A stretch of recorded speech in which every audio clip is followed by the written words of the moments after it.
नाज़रीन अस्सलाम वालेकुम। खबरनामे में सबसे पहले नजर डालते हैं सुर्खियों पर।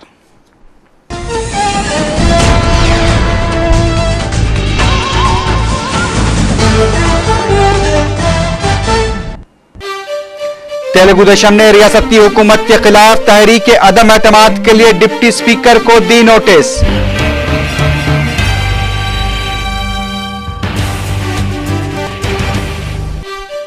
कांग्रेस ने किया तेलुगु देशम की नोटिस का खैर मकदम। टीआरएस हुकूमत के खिलाफ तहरीक अदम एतमाद की तायीद करेगी, फ्लोर लीडर ई राजेंद्र का बयान।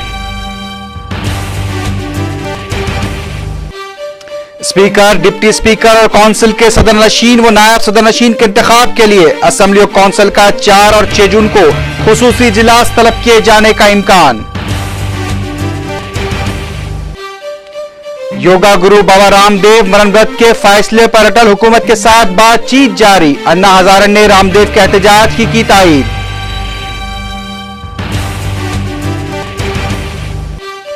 कर्नाटक के चीफ मिनिस्टर येदियुरप्पा ने असेंबली में खत्ते एतमाद हासिल कर लिया।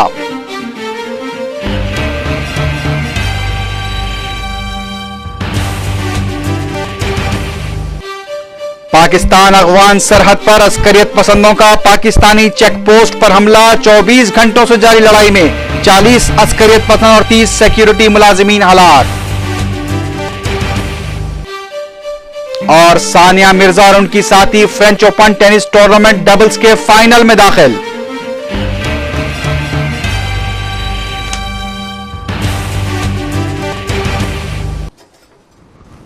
अब खबरें तफसील से।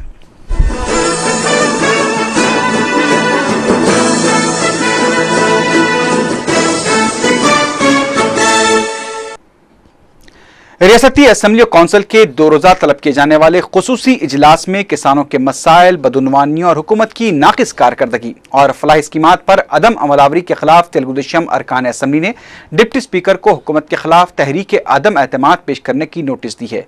डिप्टी स्पीकर की अदम मौजूदगी में नोटिस रियासती असेंबली के सेक्रेटरी के हवाले करने के बाद मीडिया से बात करते हुए टी नागेश्वर राव और ई दयाकर राव ने कहा कि हुकूमत को बदनवानियों से वाकिफ करवाने, किसानों के मसाइल पर तवज्जो दिलाने के बावजूद भी हुकूमत की जानिब से ठोस इक़दाम न करने पर अहम अपोजिशन तेलुगु देशम ने तहरीक अदम एतमाद के लिए नोटिस दी है। उन्होंने कहा कि जो भी तेलुगु देशम के मौक़िफ़ से इत्तिफाक करते हैं वो इस अदम एतमाद तहरीक में तेलुगु देशम का साथ जरूर देंगे। మా నాయకులు అమన్య దీక్ష కూడా పెట్టారు రైతుల గురించి। ఆ రోజు నష్టపరిహారం ఇవ్వన్నా కూడా నష్టపరిహారం ఇవ్వలేదు। తడిసిన ధాన్యాన్ని కొనుగొన్నా కూడా లెటర్ ఇద్దామని మేము ఇన్ఫర్మేషన్ ఇచ్చాం। వారు వస్తా అని రాలేదు। సెక్రటరీ ద్వారా డిప్యూటీ స్పీకర్ గారు పంపించడం జరిగింది। उधर सदर तेलुगु देशम चंद्रबाबू नायडू ने कहा कि रियासती हुकूमत के तमाम महाजों पर नाकाम हो जाने की वजह से हुकूमत के खिलाफ तहरीक अदम एतमाद पेश करने का फैसला किया गया है। एनटीआर ट्रस्ट भवन में मीडिया से बात करते हुए चंद्रबाबू नायडू ने कहा कि कई अवामी मसाइल पर तेलुगु देशम की जानिब से किए गए एहतजाज को हुकूमत ने नजरअंदाज कर दिया था। चंद्रबाबू नायडू ने कहा कि हुकूमत की मुख्तलिफ महाजों पर नाकामी और किसानों के मसाइल पर हुकूमत के लापरवाह रवैये को देखते हुए तेलुगु देशम की जानिब से अदम एतमाद तहरीक पेश करने के लिए नोटिस दी गई है। उन्होंने कहा कि किसानों को धान की खरीदी के सिलसिले में भी हुकूमत संजीदगी का मुजाहरा नहीं कर रही है। चंद्रबाबू नायडू ने कहा कि वह इख्तिदार के लिए अदम एतमाद तहरीक पेश नहीं कर रहे हैं, बल्कि कांग्रेस हुकूमत की नाकिस कारकर्दगी और अवामी मसाइल पर अदम तवज्जो इसकी अहम वजह है। उन्होंने कांग्रेस हुकूमत पर यह इल्जाम आयद किया कि हुकूमत ने रियासत की तरक्की को 20 साल पीछे कर दिया है। चंद्रबाबू नायडू ने कहा कि मरकजी हुकूमत की जानिब से बदनुमानियों के खिलाफ इख्तियार किए गए नर्म रवैये के खिलाफ अन्ना हजारे के बाद बाबा रामदेव को भी एहतजाज करना पड़ रहा है। Even now there is 100 lakh metric tons of paddy is available with farmers. They are unable to give MSP. Rainy season has started. All paddy or this rice, it is going to damage like anything. Even there is no price for tobacco and also cotton. रियासती assembly और कानून साज council के 2 रोजा खुसूसी इजलास का 4 और 6 जून को तलब किए जाने का इम्कान है और सिलसिले में इंतजाम का भी आगाज अमल में आ चुका है। 2 रोजा खुसूसी इजलास में असेंबली के लिए स्पीकर और डिप्टी स्पीकर और कौंसिल के लिए सदरनशीन और नायब सदरनशीन का इंतखाब अमल में लाया जा सकता है। जराये के मुताबिक असेंबली स्पीकर के लिए चीफ मिनिस्टर के बाएतमाद साथी उत्तम कुमार रेड्डी या डिप्टी स्पीकर एन मनोहर के दरमियान किसी एक नाम को खतियत दिए जाने का इम्कान है। कानून साज कौंसिल के सदरनशीन के लिए चक्रपानी के नाम को खतियत दिए जाने का इम्कान है, जबकि नायब सदरनशीन के ओहदे के लिए मोहम्मद जानी को बरकरार रखा जा सकता है। ताहम पता चला है कि मोहम्मद जानी सदरनशीन बनने के ख्वाहिशमंद हैं। चीफ मिनिस्टर किरण कुमार रेड्डी ने रियासती गवर्नर ESL नरसिम्हन से मंगल और चारशंबे को मुलाकात करते हुए इन ओहदों के इंतखाब के लिए असेंबली और कौंसिल का इजलास तलब करने की दरख्वास्त की थी। रियासती गवर्नर की जानिब से जुमेरात को इस सिलसिले में कौंसिल और असेंबली के अरकान के लिए एलामिया जारी किए जाने का भी इम्कान है, क्योंकि खुसूसी इजलास तलब करने से 3 दिन कबल अरकान को नोटिस जारी की जानी चाहिए। जराये के मुताबिक हफ्ते को डिप्टी स्पीकर एन मनोहर की जानिब से स्पीकर के ओहदे के लिए इंतखाबी कार्रवाई अमल में लाई जा सकती है, जबकि कौंसिल के कारगुजार सदर बसवा पुन्नैया कौंसिल के इजलास में सदरनशीन व नायब सदरनशीन के इंतखाबी अमल की निगरानी करेंगे। अगर डिप्टी स्पीकर एन मनोहर स्पीकर के ओहदे के लिए दावेदार होते हैं तो उन्हें डिप्टी स्पीकर के ओहदे से इंतखाबी अमल से कबल इस्तीफा देना पड़ेगा, क्योंकि उम्मीदवार होते हुए वो इंतखाबी अमल की निगरानी नहीं कर सकते। ऐसी सूरत हाल में गवर्नर असेंबली के किसी सीनियर रुकन को स्पीकर और डिप्टी स्पीकर के इंतखाबी अमल की जिम्मेदारी सौंप सकते हैं। चारशंबे की रात चीफ मिनिस्टर किरण कुमार रेड्डी ने अपने काबीना रफ़ा के साथ एक गैर रस्मी इजलास तलब करते हुए उन्हें गवर्नर से हुई मुलाकात और स्पीकर और डिप्टी स्पीकर के इंतखाब के लिए असेंबली के 2 रोज़ा इजलास तलब करने की तफसीलात से वाकिफ करवाया था।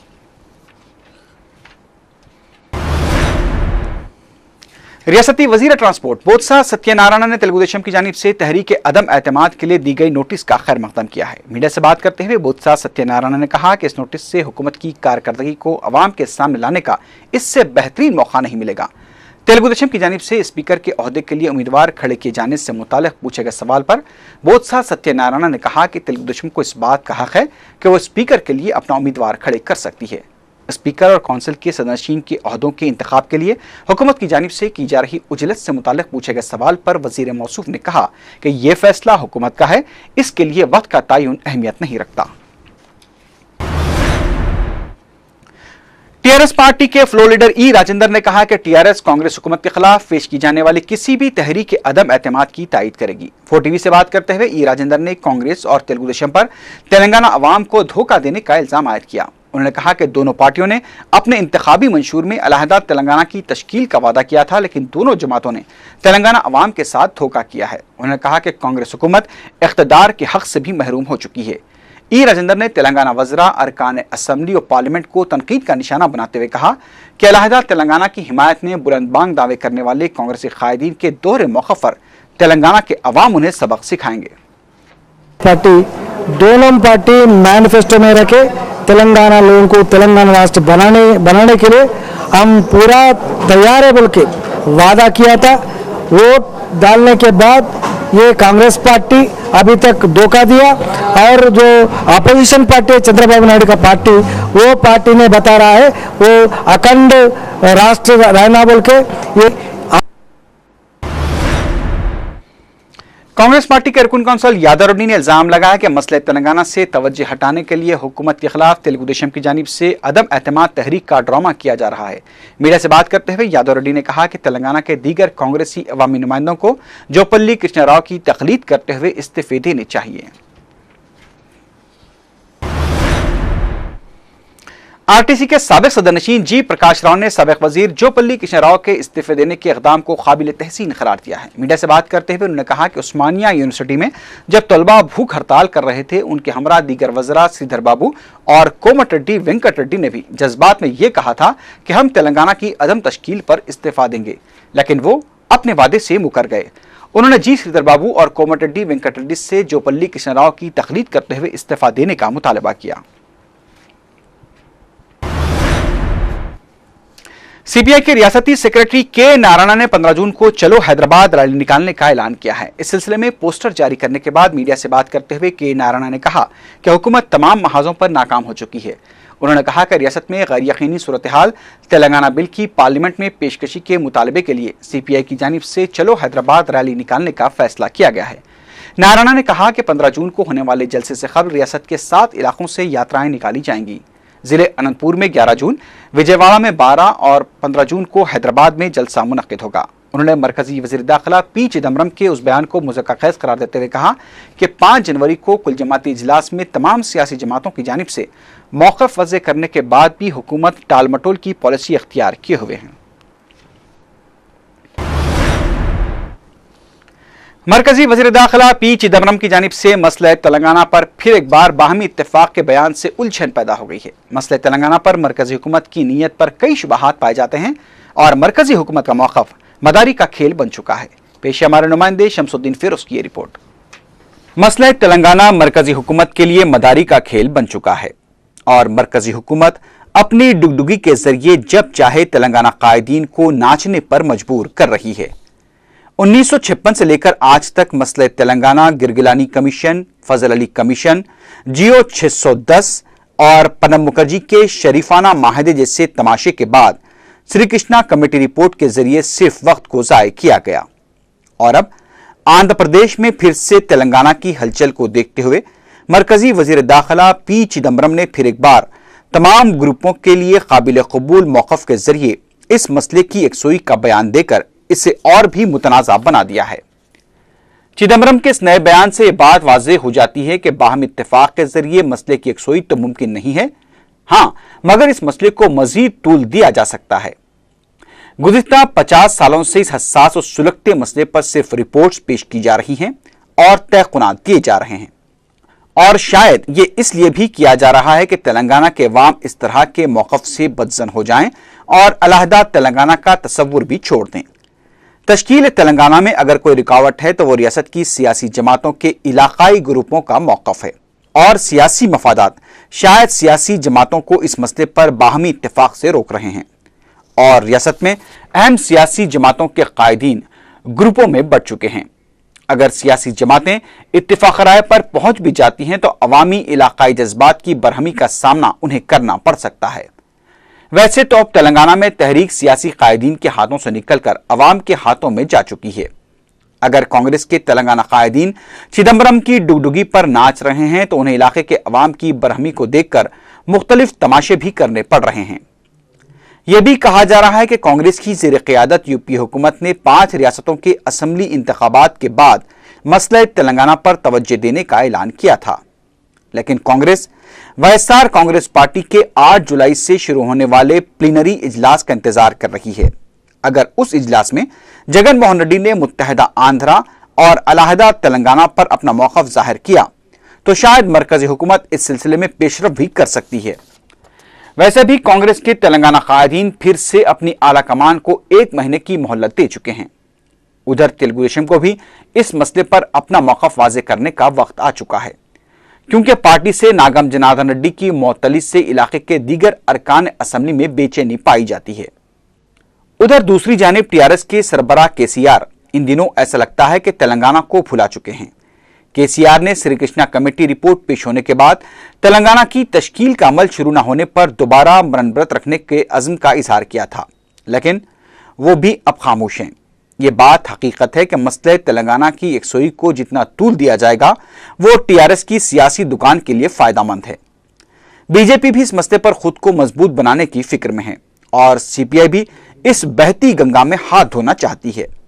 अलगर्ज 2014 तक मरकजी हुकूमत की डुगडुगी पर नाच होता रहेगा और तेलंगाना के 4 करोड़ से ज्यादा अवाम मदारी के इस खेल को देखते रहेंगे, क्योंकि इस खेल का अंजाम क्या होगा ये कोई नहीं जानता।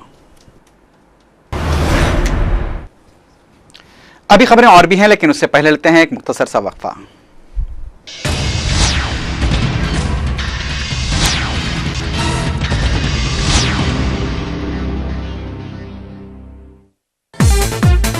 वेस्ट एकेडमी एसएससी में 100% कामयाबी फराहम करने वाला शहर का एक मुनफरिद इदारा। आला तालीम याफ्ता तजुर्बेकार असातिज़ा, पुरसुकून तालीमी माहौल, आरामदेह furniture, smart classrooms. SSC board माहिरीन की जानिब से तैयार करदा स्टडी मटेरियल्स। लड़कियों के लिए अलहदा क्लासेस। एसएससी में नुमाया कामयाबी और रोशन मुस्तकबिल के लिए दाखिला हासिल करें। वेस्ट एकेडमी, रूबरू pillar number 30, Mehdipatnam, Hyderabad. Call करें। बाएतमाद तालीमी इदारे में तालीमी सफर जारी रखवाने सरपरस्तों का ख्वाब शर्मिंदा ताबीर। अब्दुल्ला एजुकेशनल सोसाइटी की तालीमी सरगर्मियों में तोसी। रॉयल डिग्री कॉलेज बराए खवातीन, किसी भी मीडियम से इंटर या मुमासिल इम्तिहान कामयाब। खवातीन के लिए जरीन मौका, रजिस्ट्रेशन जारी है। बीए, बीकॉम और बीएससी में बेशुमार शोबे। फौरी राब्ता कीजिए। Royal degree college for women, Panjeshah, Charminar. Phone number 24560452 9293002567। जबरदस्त क्या है?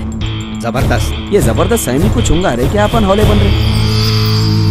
हेलो टिल्लू भैया। क्या हुआ उस्तादी ने भैया भैया बोल दे रही? अब तुम आए टिल्लू की सिफारिश लेके? नहीं, मैं मेरी सेल्फ बात करने आया। चपटे मुंह के बंदर आ रहते थे वो, कभी देखे? कभी तुम्हारे भाई की सूरत देखे, रातों को पिलावड़ा ले लेते देखे।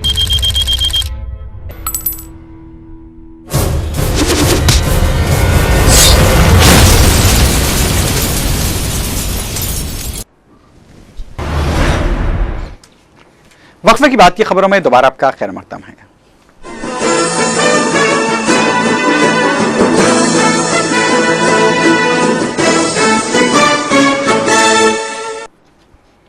आईसेट 2011 के नताइज का ऐलान कर दिया गया है। इस इम्तिहान में 90% तलबा अहल करार दिए गए हैं।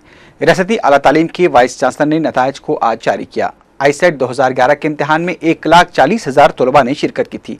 इस इम्तिहान में हैदराबाद के प्रदीप रेड्डी को पहला रैंक हासिल हुआ है, जबकि आदित्य किरण को दूसरा और अनिरुद्ध आशीष को तीसरा रैंक हासिल हुआ है। लड़कियों के जुम्रे में विजयवाड़ा की लवनिया को पहला मुकाम हासिल हुआ है। वज़ीर आला किरण कुमार रेड्डी ने साबिक चीफ मिनिस्टर के रोशिया से उनकी खमगाह पहुंचकर आज मुलाकात की। के रोशिया के दौरे दिल्ली से वापसी के बाद किरण कुमार रेड्डी ने उनसे मुलाकात की। मुलाकात के दौरान साबिक चीफ मिनिस्टर ने किरण कुमार रेड्डी को उनके दौरे दिल्ली की तफसीलात से वाकिफ करवाया। के रोशिया ने दिल्ली के दौरे के दौरान पार्टी के अहम कायदीन से हुकूमत के बारे में तफसीलात से आगाह किया था और रियासत की सूरत हाल से मरकजी हुकूमत को वाकिफ करवाया था। वज़ीर-ए-आज़म डॉक्टर मनमोहन सिंह ने यमन के हालात पर तशवीश का इज़हार किया है। वज़ीर-ए-आज़म डॉक्टर मनमोहन सिंह ने कहा कि यमन में रोज़ बरोज़ हालात बिगड़ते जा रहे हैं और यमन में फंसे हिंदुस्तानियों को वहां से निकालने की ज़रूरत है। यमन में गुज़िश्ता 24 घंटों के दौरान यमनी फोर्सेस की कार्रवाई में 31 से ज़ायद मुजाहिरीन हलाक हो चुके हैं।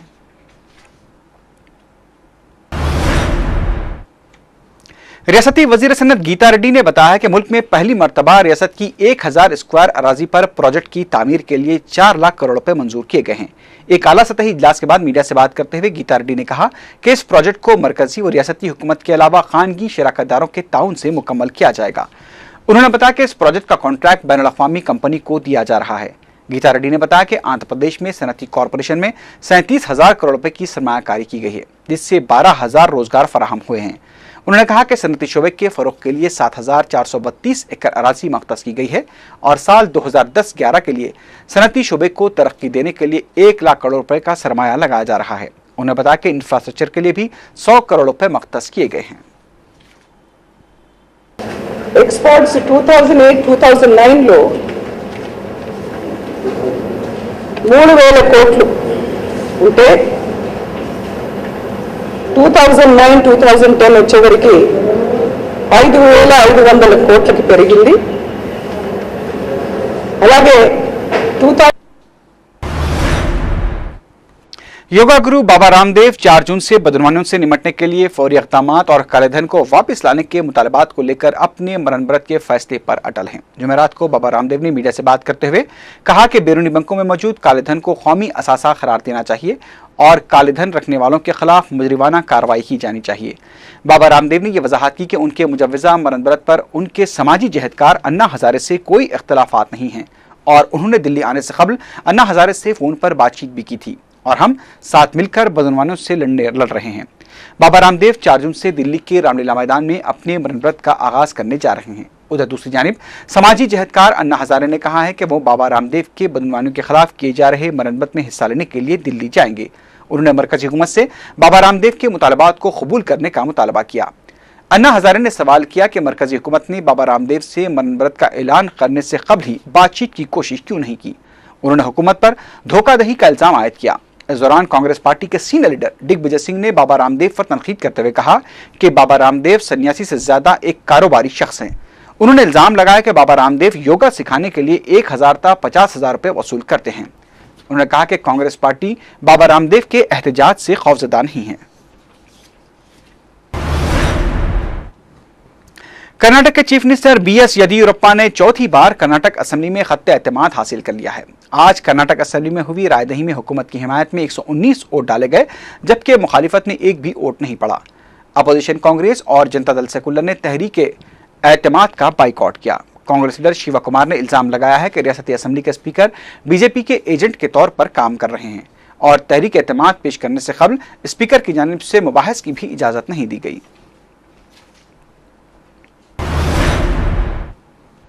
उत्तर प्रदेश की चीफ मिनिस्टर मायावती ने उत्तर प्रदेश की सियासत में अहम मौजू बन रहे अराजी हुसूल के मामले पर आज आखिरकार भट्टा परसूल के एहतजाजी किसानों से मुलाकात की। उन्होंने इस मौके पर किसानों को मुआवजों में इजाफा और नई अराजी हुसूल पॉलिसी के निफाज का भी तयक़ुन दिया।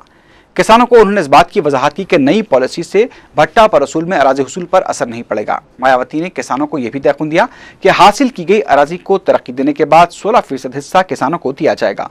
बाद में मीडिया से बात करते हुए मायावती ने कहा कि उनकी हुकूमत किसानों की मदद के लिए मुमकिना इक़दाम कर रही है।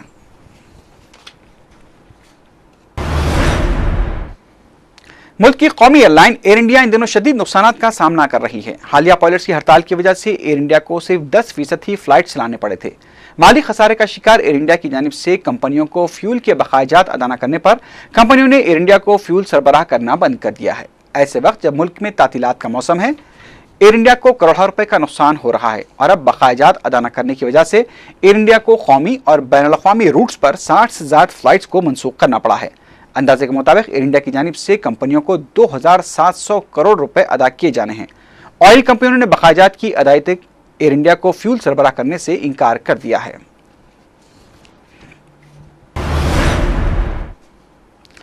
शाम में फौज की फायरिंग से गुज़िश्ता 24 घंटों के दौरान 52 अफराद हलाक हो गए हैं। एक गैर मुल्की खबरसां एजेंसी ने खबर दी है कि शाम के इलाके हराक में फौज की फायरिंग से 9 शहरी और रास्ता में 41 शहरी हलाक हुए हैं।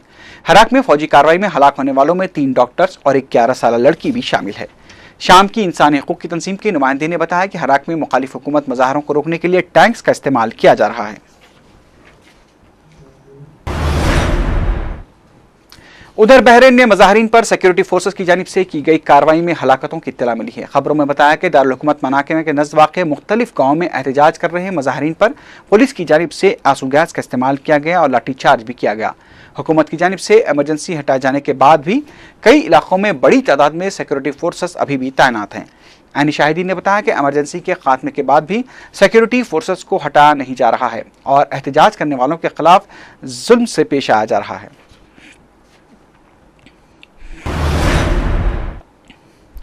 पाकिस्तान अफगानिस्तान सरहद पर अस्करियत पसंदों और पाकिस्तानी सिक्योरिटी फोर्सेस के दरमियान गुज़िश्ता 24 घंटों से जारी लड़ाई में 40 अस्करियत पसंद और 30 सिक्योरिटी मुलाजिमीन हलाक हो गए हैं। पाकिस्तान से मिली खबरों के मुताबिक सूबे खैबर पख्तूनख्वा के ऊपरदीर में अफगानिस्तान से आने वाले अस्करियत पसंदों पाकिस्तानी सिक्योरिटी फोर्सेस के दरमियान उस वक्त घमासान की लड़ाई शुरू हो गई जब तकरीबन 200 अस्करियत पसंदों ने पाकिस्तान के सिक्योरिटी फोर्स पर हमला कर दिया। बताया गया कि सिक्योरिटी फोर्सेस और अस्करियत पसंदों की लड़ाई आज दोपहर तक भी जारी थी। पाकिस्तानी सिक्योरिटी हुकाम के नुमाइंदे ने बताया कि अस्करियत पसंदों के हमले में 3 स्कूल्स की इमारतों को भी नुकसान पहुंचा है। ताहम अभी तक किसी भी ग्रुप ने इस हमले की जिम्मेदारी कबूल नहीं की है और न ही ये पता चल पाया है कि पाकिस्तानी सिक्योरिटी चेकपोस्ट पर हमला करने वाले अस्करियत पसंदों का ताल्लुक किस ग्रुप से था। उधर पाकिस्तान के वज़ीर आज़म यूसुफ रज़ा गिलानी ने कहा है कि शुमाली वज़ीरिस्तान में फौजी ऑपरेशन के बारे में हुकूमत इस बात पर गौर कर रही है कि आया इसकी ज़रूरत है या नहीं। पाकिस्तान के एक टीवी चैनल के प्रोग्राम में अवामी टेलीफोन कॉल्स का जवाब देते हुए यूसुफ रज़ा गिलानी ने यह बात कही। उन्होंने कहा कि हमें किसी फौजी कार्रवाई का शौक नहीं है, हम लड़ाई से निकलने की हिम्मत अमली को क़तईयत दे रहे हैं।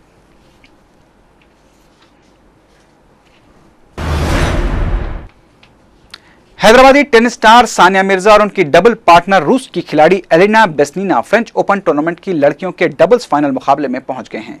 सानिया और बेसनिना की जोड़ी ने हुबर्ट और लिसा रेमंड की जोड़ी को 6-4, 6-3, 2-6 से शिकस्त दे दी।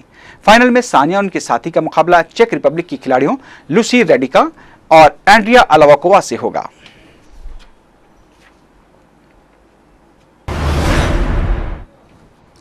नलगुंडे से 5 माह कबल अगवा की गई लड़की के अगवे के मामले को हल करने में जिला पुलिस की नाकामी के खिलाफ लड़की के सरपरस्तों ने सदर तेलुगुदेशम चंद्रबाबू नायडू से नुमाइंदगी की। इस मौके पर मीडिया से बात करते हुए जिला तेलुगुदेशम महिला सदर ने कहा कि 27 जनवरी को गुनीता नामी लड़की का अगवा किया गया था और 5 फरवरी को इस सिलसिले में पुलिस में शिकायत दर्ज कराई गई थी, लेकिन अभी तक लड़की का पता नहीं चला गया है। लड़की के सरपरस्तों ने चंद्रबाबू नायडू से वजीर दाखिला सविता इंद्र रेड्डी से इस मसले पर मुदाखलत करने के लिए नुमाइंदगी की अपील की है।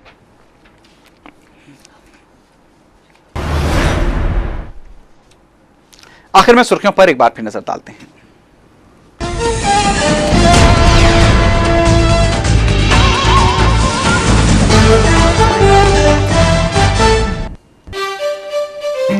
तेलुगुदेशम ने रियासती हुकूमत के खिलाफ तहरीक अदम एतमाद के लिए डिप्टी स्पीकर को दी नोटिस।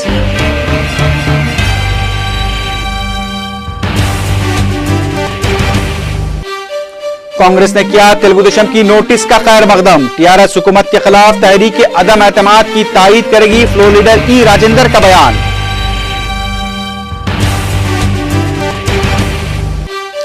स्पीकर, डिप्टी स्पीकर और काउंसिल के सदर नशीन व नायब सदर नशीन के इंतखाब के लिए असेंबली और काउंसिल का 4 और 6 जून को खुसूसी इजलास तलब किए जाने का इम्कान।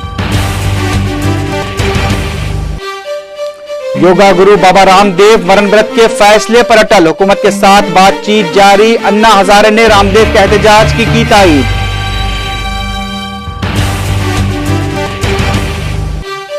कर्नाटक के चीफ मिनिस्टर येदियुरप्पा ने असेंबली में खत्ते एतमाद हासिल कर लिया।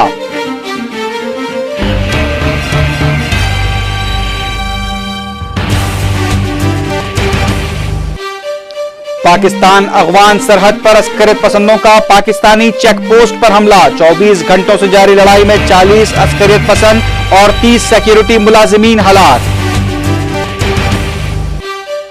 और सानिया मिर्जा और उनकी साथी French open tennis tournament doubles के फाइनल में दाखिल।